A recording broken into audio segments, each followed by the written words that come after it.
J'ai une mauvaise nouvelle pour vous, pardon. Il y a des études qui ont démontré une hausse des crises cardiaques et des AVC dans les jours suivant le changement d'heure. Donc, assurez-vous de rattraper votre heure de sommeil manquée. Il y a aussi une hausse des accidents de la route dans les jours qui suivent la nuit où on perd une heure. Il y a une diminution de la concentration et des performances au travail et en général. Et aussi, les organisations caritatives savent qu'aujourd'hui et demain sont les journées où les gens sont les moins généreux de toute l'année. Et l'inverse, c'est que le jour qu'on gagne une année de sommeil, qu'on gagne une heure de sommeil, une année, wow, à l'automne, quand on gagne une heure de sommeil, c'est la journée où les gens sont le plus généreux, le plus généreux de toute l'année. Hey, c'est comme si la générosité avait rapport avec notre état de repos. Fascinant. Comme un pasteur américain disait, c'est très difficile de produire une abondance du fruit de l'esprit quand on est brûlé.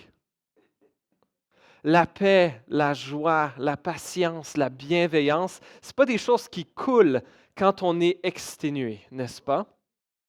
Il y a quelque chose de spirituel dans le fait d'avoir une saine gestion de nos énergies, de savoir vraiment se reposer, avoir un repos réel, pas un repos factice.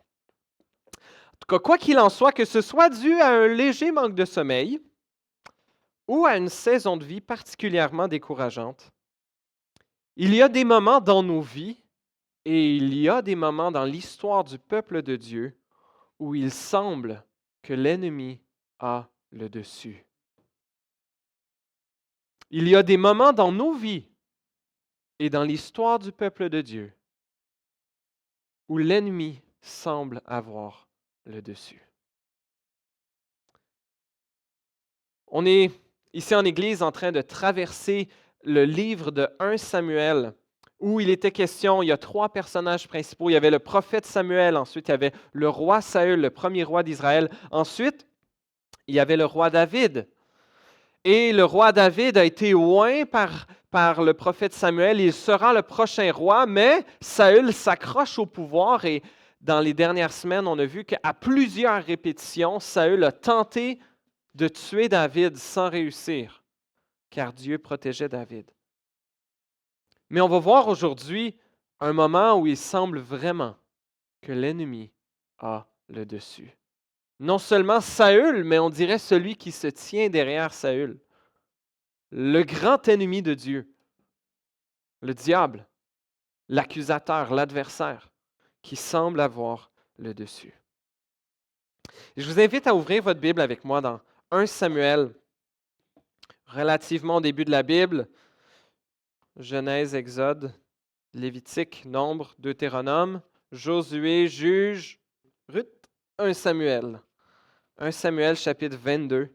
Je vous invite à tourner avec moi. On a un passage qui est un peu plus court aujourd'hui, il est moins de 20 versets. On va lire d'un coup. Je vous invite à suivre avec moi dans votre Bible, dans 1 Samuel chapitre 22, à partir du verset 6 jusqu'à la fin du chapitre. Je lis la parole de Dieu.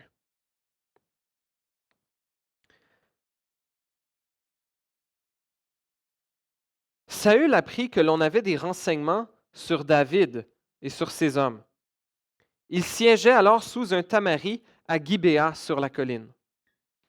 Il avait sa lance à la main et tous ses serviteurs se tenaient près de lui. Saül dit aux serviteurs qui se tenaient près de lui, « Écoutez, Benjaminites, le fils d'Isaïe, parlant de David, le fils d'Isaïe vous donnera-t-il à tous des champs et des vignes? Fera-t-il de vous tous des chefs de milliers et de centaines? Sinon, pourquoi avez-vous tous conspiré contre moi? Pourquoi n'y a-t-il personne qui m'informe de l'alliance conclue par mon fils avec le fils d'Isaïe? Pourquoi n'y a-t-il aucun de vous qui s'inquiète pour moi et qu'il m'avertisse que mon fils a soulevé mon serviteur contre moi afin qu'il me dresse des embuscades comme il le fait aujourd'hui. Doeg, l'Édomite, qui figurait aussi parmi les serviteurs de Saül, répondit, j'ai vu le fils d'Isaïe venir à Nob, vers Achimélec, fils d'Achitoub. Petite parenthèse, c'est un événement qu'on a vu au début du chapitre la semaine passée dans 1 Samuel 21, versets 2 à 10. David s'est rendu, a fui Saül, il s'est rendu jusqu'à la ville des prêtres et il a parlé à Achimélec. Il ne lui a pas dit qu'il fuyait Saül, mais il a demandé de l'aide. Achimélec lui en a donné. Et il y avait cet homme-là, Doeg l'Édomite, ça disait, qui était là. Donc, Doeg continue au verset 10 et dit, Achimélec a consulté l'Éternel pour lui. Il lui a donné des vivres et lui a remis l'épée de Goliath, le Philistin. Le roi envoya chercher le prêtre Achimélec, fils d'Achitoub, et toute sa famille, les prêtres qui se trouvaient à la ville de Nob. Ils se rendirent tous vers le roi. Saül dit, « Écoute, fils d'Achitoub. » Il répondit, « Oui, mon Seigneur. » Saül lui dit, « Pourquoi avez-vous conspiré contre moi, le fils d'Isaïe et toi? Pourquoi lui as-tu donné du pain et une épée? Et pourquoi as-tu consulté Dieu pour lui? Ainsi il s'attaque à moi et me dresse des embuscades comme il le fait aujourd'hui. » Achimélec répondit au roi, « Parmi tous ses serviteurs, lequel est aussi fidèle que David? Il est le gendre du roi, il est dévoué à tes ordres et honoré dans ta maison. Est-ce aujourd'hui que j'ai commencé à consulter Dieu pour lui? Certainement pas. Que le roi ne fasse pas reposer de responsabilité sur moi, ni sur qui que ce soit dans ma famille, car moi, ton serviteur, je ne sais absolument rien de cette affaire. » Le roi rétorqua, « Tu mourras, Achimélec, ainsi que toute ta famille. » Puis il ordonna aux gardes qui se tenaient près de lui, « Tournez-vous et mettez à mort les prêtres de l'Éternel, car ils sont de mèche avec David. Ils savaient bien qu'il était en fuite, ils ne m'ont pas averti. » Mais les serviteurs du roi ne voulurent pas avancer la main pour frapper les prêtres de l'Éternel. Alors le roi dit à Doeg, « Tourne-toi et frappe les prêtres. » Doeg, l'Édomite, se tourna, et ce fut lui qui frappa les prêtres. Il fit mourir ce jour-là 85 hommes qui portaient l'éphod de lin, c'est-à-dire des prêtres. Saül frappa encore du tranchant de l'épée Nob, la ville de ses prêtres, hommes et femmes, enfants et bébés, bœufs, ânes et brebis. Tous tombèrent sous le tranchant de l'épée. Un fils d'Achimélec et petit-fils d'Achitoub put s'échapper. Son nom était Abiatar. Il s'enfuit vers David et lui rapporta que Saül avait tué les prêtres de l'Éternel. David dit à Abiatar, « Je savais bien l'autre jour que Doeg l'Édomite qui se trouvait là ne manquerait pas d'informer Saül. C'est moi qui suis responsable de la mort de tous les membres de ta famille. Reste avec moi. N'aie pas peur, car celui qui en voudra à ta vie en voudra à la mienne. Près de moi, tu seras en sécurité. »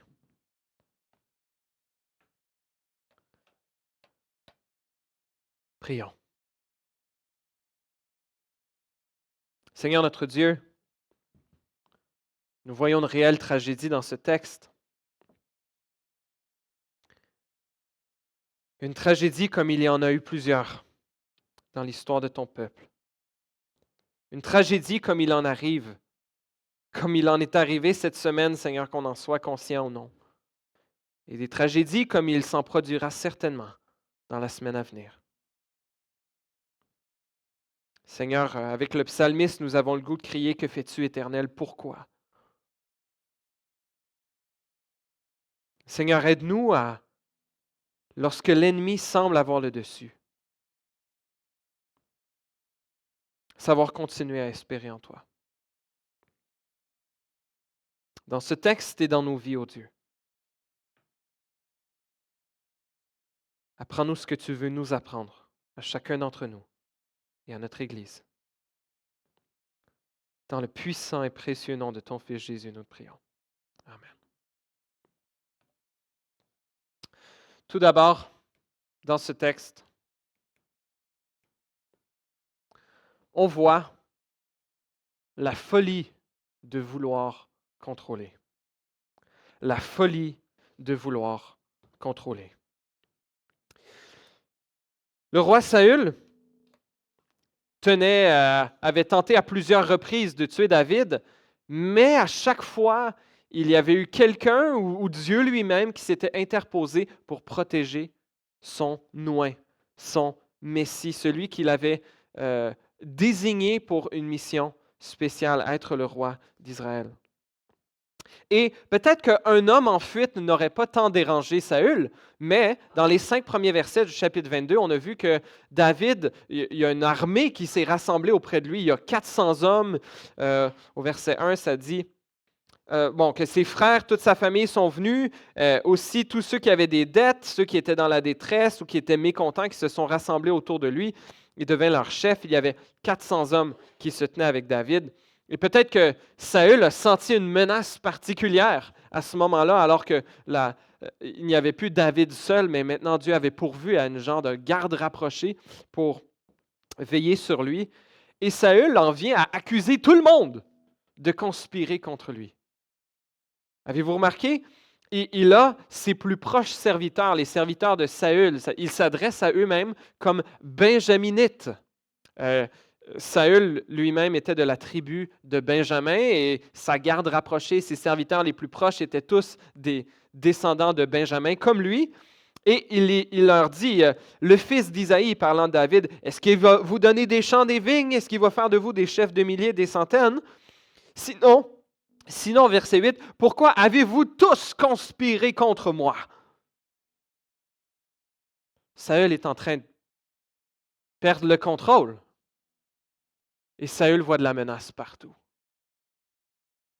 Un peu comme plusieurs tyrans dans l'histoire, comme le Hérode le Grand, entre autres, à l'époque de Jésus, voyait la famille comme des menaces régulières et a fait tuer plusieurs de ses fils, des membres de sa famille, parce qu'il voyait des gens qui voulaient prendre sa place. Et là, Saül, c'est la même chose. Il voit les gens autour de lui se mettre méfiants envers tout le monde. Et même voit des conspirations où il n'y en a pas. C'est le début des conspirationnistes. C'était Saül lui-même qui dit que tous les Benjaminites ont conspiré contre lui. Et lorsqu'il fait venir le prêtre Achimélec, répète la même question. Pourquoi avez-vous conspiré contre moi, le fils d'Isaïe et toi? David n'a pas conspiré contre lui. Il n'y a personne qui conspire contre lui.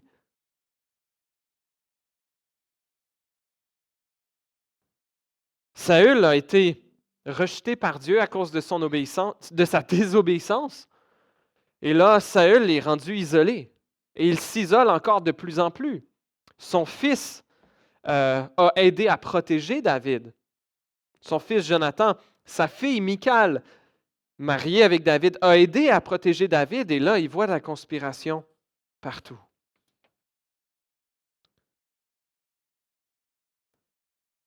Et finalement, parmi ses serviteurs, il n'y a personne qui dit quoi que ce soit jusqu'à ce que, non pas un Israélite, mais un Édomite, un cousin lointain des Israélites, donc un descendant non pas de Jacob, mais un descendant de Ésaü. Les descendants de Jacob sont ceux qui... Jacob a eu 12 fils, les 12 tribus d'Israël. Et Ésaü, l'autre fils jumeau de Isaac et Rebecca, Ésaü, lui, a habité ailleurs et est celui qui était roux et ses descendants qu'on appelle les Édomites.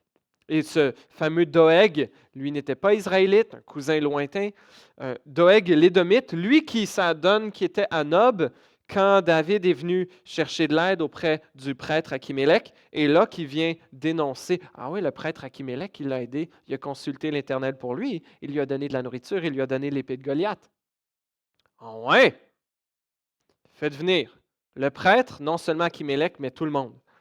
Tous les prêtres, les 85 prêtres qui servaient à Nob. Et là, Saül les accuse d'avoir conspiré.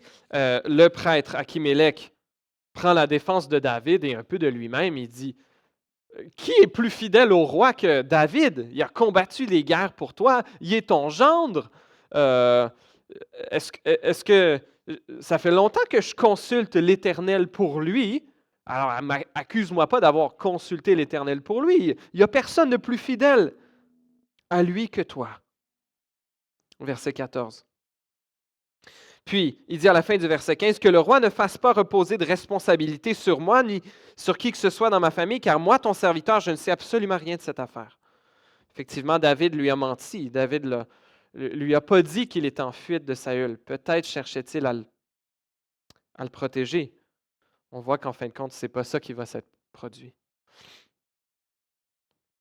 Mais le roi Akimélec a bien beau offrir cette défense, et tout ce que le roi Saül a trouvé comme réponse, c'est « Tu mourras, Akimélec, ainsi que toute ta famille. » Il dit au verset 17, lorsqu'il ordonne à ses gardes de le tuer, ils sont de mèche avec David, ils savaient bien qu'il était en fuite et ils ne m'ont pas averti.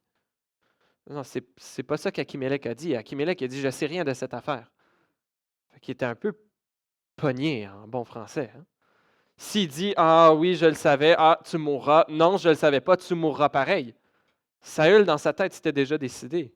Lui, jury, juge et exécuteur de la sentence, en tant que grand représentant de la justice divine, Saül a tranché. Et Akimélec et toute sa famille et tout leur village sera rasé au fil de l'épée. Chers amis, peut-être qu'on n'a pas dans nos cœurs des sentiments similaires à ceux de Saül, envers qui que ce soit. Mais on a des racines. Nous tous avons ces racines potentielles en nous. Facile pour nous d'accuser des gens qui ont eu beaucoup de pouvoir ou qui en ont beaucoup et qui procèdent au massacre d'innocents et de villages entiers, comme Saül l'a fait faire ici. Mais le même instinct meurtrier et génocidaire se situe en chacun de nous. On n'a pas tous l'opportunité, le pouvoir, ou on n'a peut-être pas laissé le péché dans nos cœurs aller jusque-là. Mais ce n'est pas une sorte particulière de pécheurs vils et infâmes qui vont perpétrer de tels actes. Chers amis, ce mal est en nous tous. Ce mal est en nous tous. Et de quoi ça sort? Ça sort d'un désir de vouloir contrôler. Un désir de s'accrocher au pouvoir. Comme Saül qui n'a pas laissé Dieu être Dieu. N'a pas voulu laisser Dieu le démettre de ses fonctions si c'était sa volonté.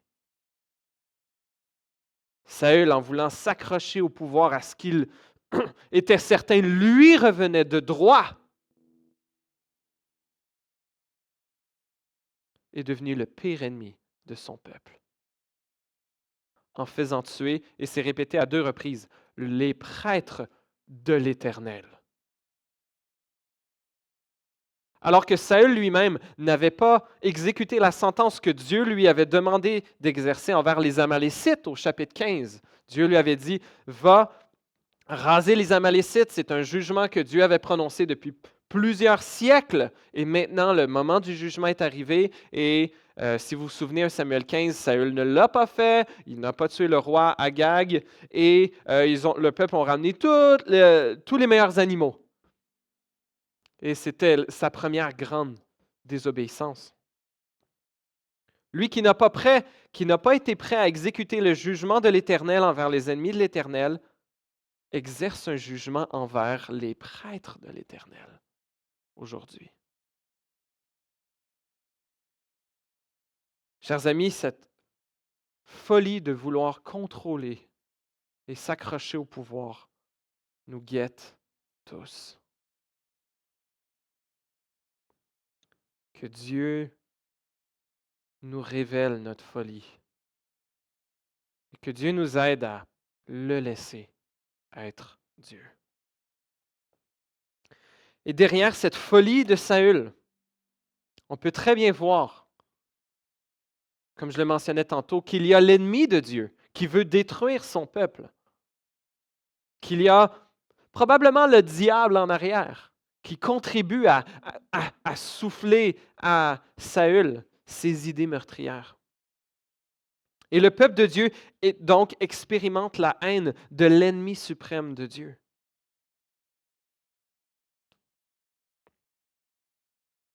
Et Saül utilise son pouvoir terrible qui continue à rapetisser petit peu à petit peu.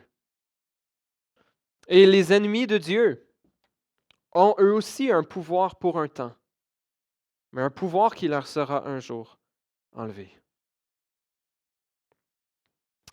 Et savez-vous quoi? Malgré qu'il y ait cet terrible acte de Saül et par la main de cet Édomite, Doeg, et aussi par rapport, je ne sais pas qui est allé faire le massacre du village de Nob par après. Mais il y avait quelque chose de terrible, mais c'était aussi l'accomplissement de ce que Dieu avait dit au prophète Élie au chapitre 2 de 1 Samuel. J'aimerais vous rappeler, dans 1 Samuel au chapitre 2, versets 30 à 33, on se rappelle peut-être le grand prêtre, je ne sais pas si je me suis mélangé avec les noms, là, mais le grand prêtre Élie, qui était celui qui était responsable du tabernacle, de l'arche de l'alliance, des sacrifices, ses fils traitaient avec mépris les offrandes de l'Éternel. Ils en profitaient pour coucher avec les femmes qui venaient offrir des sacrifices ou qui servaient à l'entrée du tabernacle. Ils prenaient les meilleures parts de la viande qui ne leur revenaient pas.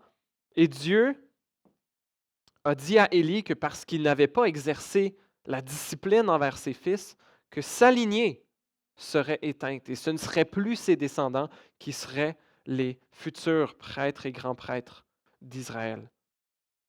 Dans 1 Samuel 2 au verset 30, Dieu a dit ceci à Élie, c'est pourquoi l'Éternel, le Dieu d'Israël, déclare, j'avais certes dit que ta famille et celle de ton ancêtre marcheraient devant moi pour toujours, mais maintenant l'Éternel le déclare, loin de moi cette intention.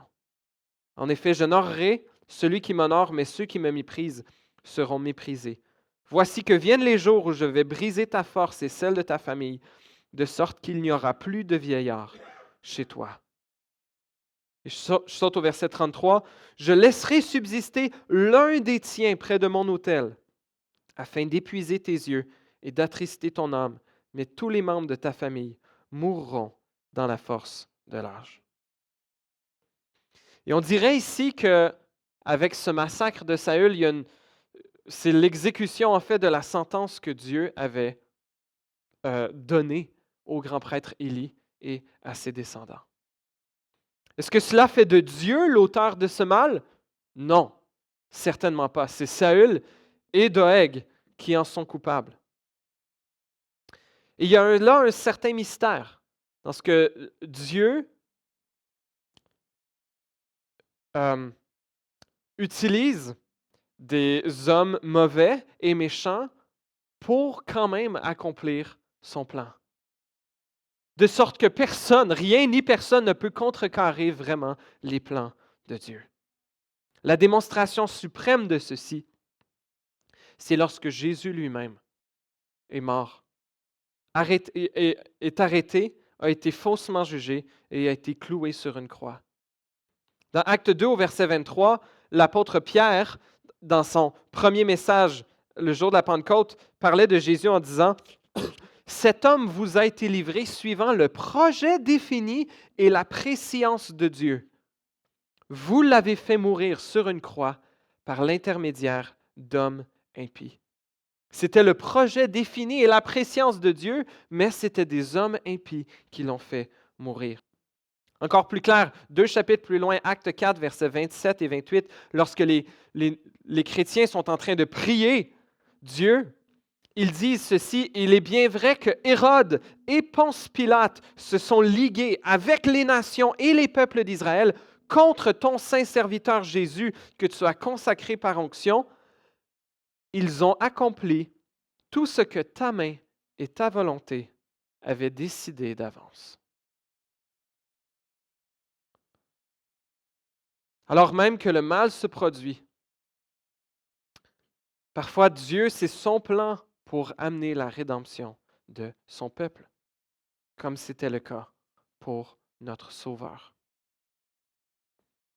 Dans 1 Pierre, chapitre 4, l'apôtre Pierre nous dit ceci, verset 12. Mes bien-aimés, ne soyez pas surpris de la fournaise qui sévit parmi vous pour vous éprouver comme s'il vous arrivait quelque chose d'étrange. Réjouissez-vous au contraire de la part que vous prenez aux souffrances de Christ, afin d'être aussi dans la joie et dans l'allégresse lorsque sa gloire sera dévoilée. Si vous êtes insultés à cause du nom de Christ, vous êtes heureux, parce que l'Esprit de gloire, l'Esprit de Dieu, repose sur vous. L'ennemi de Dieu n'a pas cessé de s'attaquer à son peuple. Il l'a fait à cette époque. Il l'a fait en Jésus. Mais, malgré ces tragédies, Dieu gardera toujours un reste. Dieu gardera toujours un reste. On voit que, comme Dieu l'avait annoncé à Élie, qu'il y en aurait un qui échapperait. Et voici celui qui s'échappe, c'est Abiatar, le fils d'Akitoub, le responsable du tabernacle, qui a été mis à mort. Au verset 20, on voit que lui réussit à échapper à ce massacre et il s'enfuit auprès de David. Dieu gardera toujours un reste. Même si un grand nombre périt, Dieu garde un reste. Il préserve son peuple au milieu de la destruction. On voit ceci encore et encore dans l'histoire de la Bible, que Dieu garde toujours un reste fidèle. Au début de l'Exode, lorsque le Pharaon faisait noyer tous les bébés garçons qui naissaient, Dieu en a sauvé un qui allait devenir le libérateur d'Israël. Lorsque le prophète Élie avait l'impression qu'il ne restait plus personne qui n'adorait pas Baal, Dieu lui dit non, il me reste 7000 hommes qui n'ont pas plié le genou devant Baal. Lorsque, plus tard dans le livre des rois, on a la reine Athalie qui va presque exterminer la lignée de David, il va en avoir un qui va être protégé, le bébé Joas, et qui va devenir éventuellement roi de Juda et qui va amener une réforme et un retour à la parole de Dieu. Lorsque le roi Hérode le Grand, dans Matthieu 2, a voulu faire tuer tous les bébés de la région de Bethléem, tous les bébés garçons de la région de Bethléem, pour être sûr qu'il n'y ait pas la possibilité que d'eux sorte un roi des Juifs qui viendrait le renverser, Dieu a préservé son Messie pour le salut de son peuple. Ici, dans la survie d'Abiatar, il y a un rappel de la protection de Dieu, que même si nous sommes mis à mort, et ça peut nous sembler un peu fou là, de s'imaginer ça au Canada, et peut-être que ce l'est, mais pour d'autres à travers le monde, ce n'est pas du tout fou.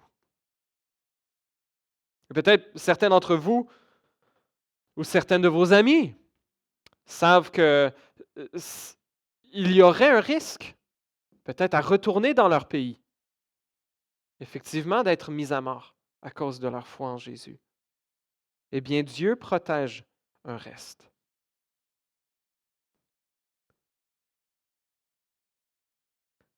Et on voit ce prêtre, le prêtre Abiatar, qui va se réfugier auprès de David. Et David le console, David lui assure protection, David prend une part de la responsabilité même pour la mort de sa famille.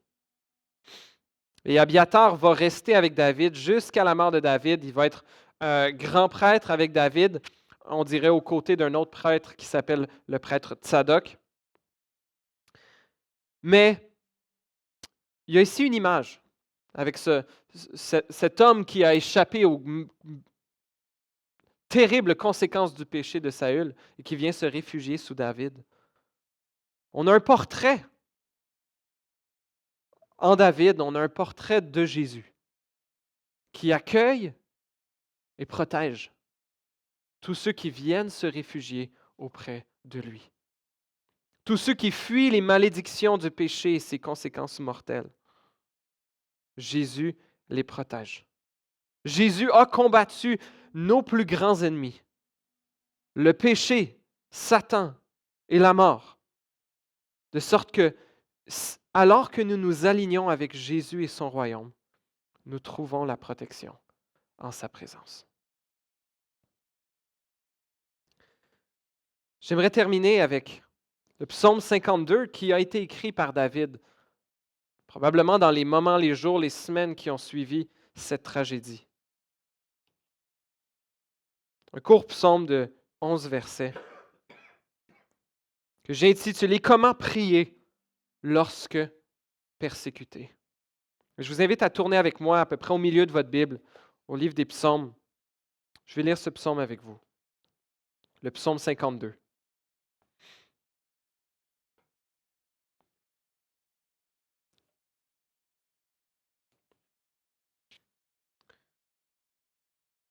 Je lis la parole de Dieu.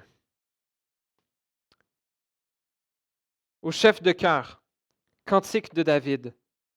Lorsque Doeg, l'Édomite, vint dire à Saül, David s'est rendu dans la maison d'Achimélec.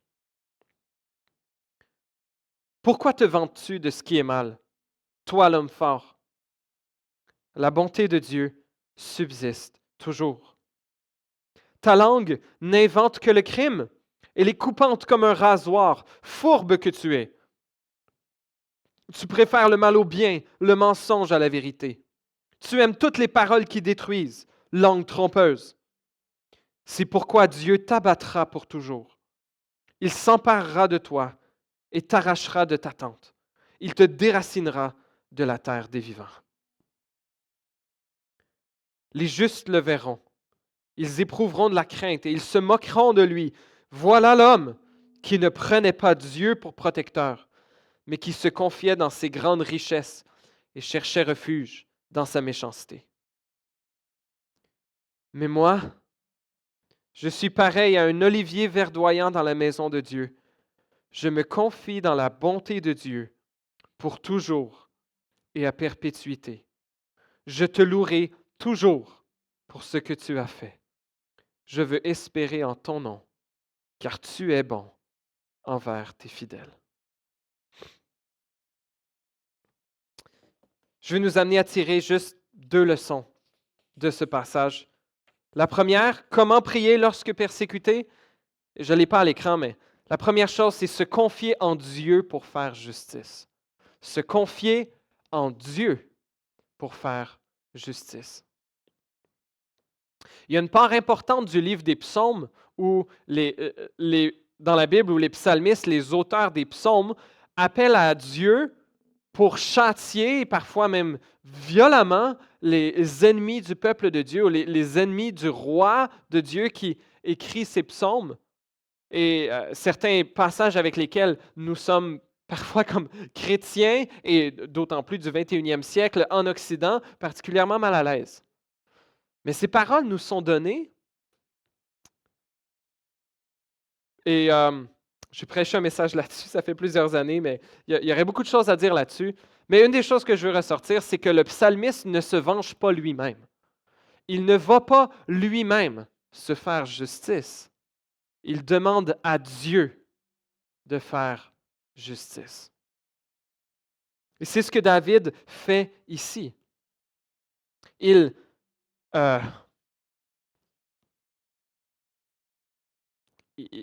déverse sa colère envers Doeg dans ce psaume, dans ce poème, dans ce chant. Pourquoi te vantes-tu de ce qui est mal? Tu préfères le mal au bien. Tu aimes toutes les paroles qui détruisent. Et il a confiance que Dieu va faire justice. Au verset 7, il dit, c'est pourquoi Dieu t'abattra pour toujours. Il s'emparera de toi et t'arrachera de ta tente. Il te déracinera de la terre des vivants. Dieu fera justice et j'ai confiance en Dieu qu'il fera justice en son temps, à sa manière. La deuxième chose que ce psaume nous montre, c'est que David continue à espérer dans la bonté de Dieu. À 3 reprises, David, dans ce psaume, dans ce court psaume, se rappelle et continue à espérer dans la bonté de Dieu. Au verset 3, alors même qu'il pose cette question à Doeg à distance, pourquoi te vantes-tu de ce qui est mal, toi, l'homme fort? Il dit ceci, la bonté de Dieu subsiste toujours. Peut-être qu'il le mentionne dans le sens qu'il espère, oui, Dieu est bon, Dieu va faire justice, même si tu fais le mal, je sais, j'ai confiance que la bonté de Dieu existe et subsiste toujours. Mais également au verset 10 et 11, à 2 reprises, David le mentionne. Mais moi, je suis pareil à un olivier verdoyant dans la maison de Dieu. Je me confie dans la bonté de Dieu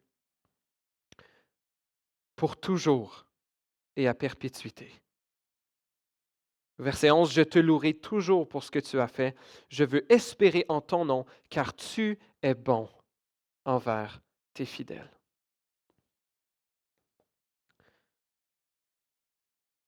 David espère en Dieu pour lui faire justice et David continue à faire confiance dans la bonté de Dieu.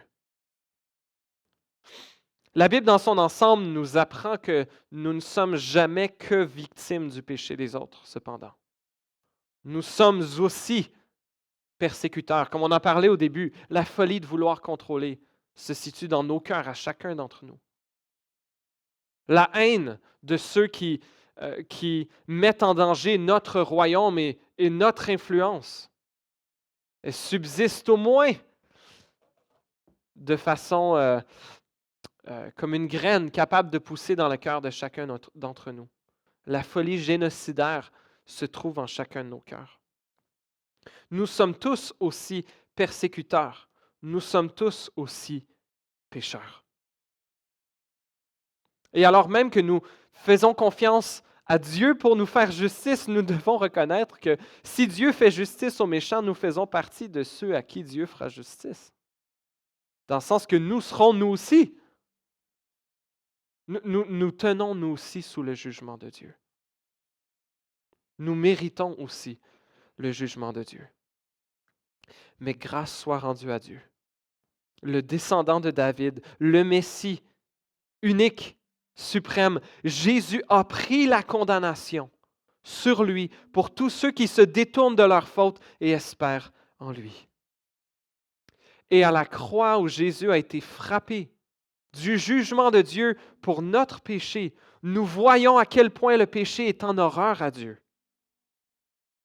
Pour nos péchés et aussi pour les péchés dont nous sommes victimes. Et nous pouvons avoir la certitude que Dieu nous fera justice en son temps, soit dans ce monde, soit dans le monde à venir. Il y a là à la fois un avertissement pour nous, que nous devons nous réfugier sous ce roi berger protecteur. Que nous ne savons pas combien de temps encore nous avons pour profiter de la grâce de Dieu qui nous invite à la repentance, qui nous invite à trouver le pardon de nos fautes. Mais cela est encore disponible. Cela est encore disponible aujourd'hui, cher ami. Peu importe ce que tu as fait ou peu importe ce que tu feras, le pardon de Dieu est disponible à la croix.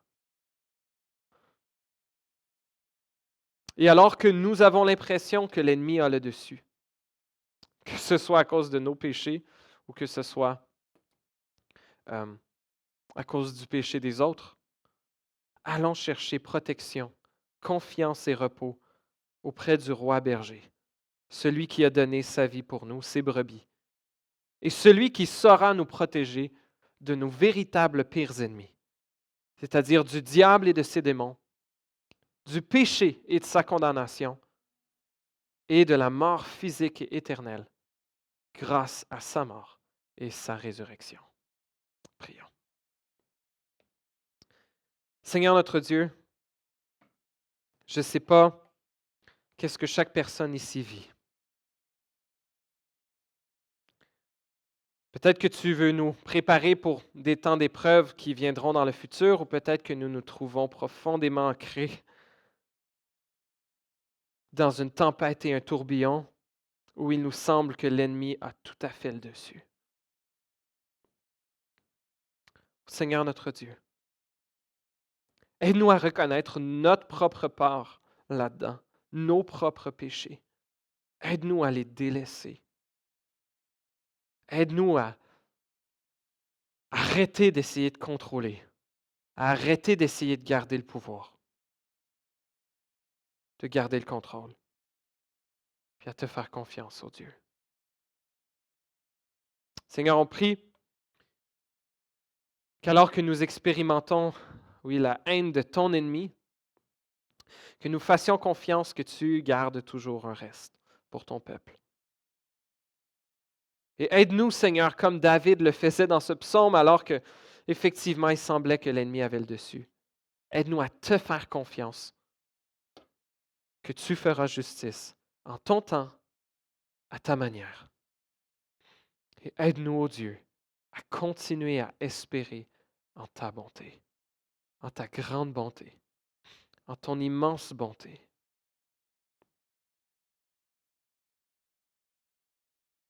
Aide-nous à espérer en toi, ô Dieu, dans les bons jours comme dans les mauvais jours. Dans le nom de ton Fils Jésus, nous te prions.